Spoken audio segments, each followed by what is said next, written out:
Добрый вечер, уважаемые журналисты, уважаемые друзья. Состоялась встреча представителей общественности, политических организаций, просто граждан Абхазии с руководством силовых структур, МВД, СБ, с депутатами парламента, в том числе в присутствии вице-премьера. Состоялся, как я это расцениваю, уважительный разговор.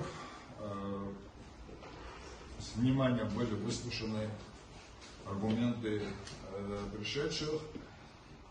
И, как мне кажется, было понимание со стороны представителей власти, почему мы пришли, что нас обеспокоило, почему мы сочли возможным и необходимым прийти и лично провести эти консультации.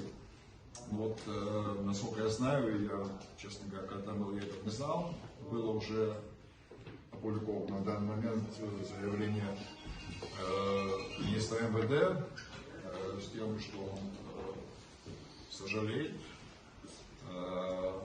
своих высказываниях, и, по крайней мере, как они были восприняты, и что ни в коем случае и никогда ни в каких обстоятельствах не имел в виду оскорбление чести, достоинства и политических намерений граждан Абхазии, в том числе ветеранов. Но, тем не менее, мы высказали свои претензии, сказали, что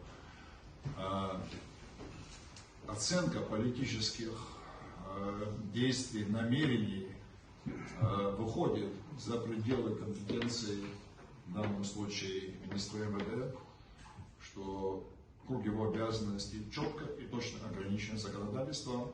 Давайте политические оценки, наверное, это дело других людей. Может быть, президента, может представители политических партий, но никак не представители правоохранительных органов, роли и задачи которых ограничены соблюдением порядка и безопасности для всех, независимо от их политических взглядов, пристрастий и так далее.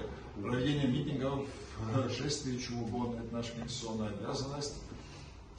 Мы будем их проводить и сочтем нужным, в том числе обязанности органов защищать как митингующих, там, отдыхающих, власть и так далее, то есть граждан Республики Абхазия.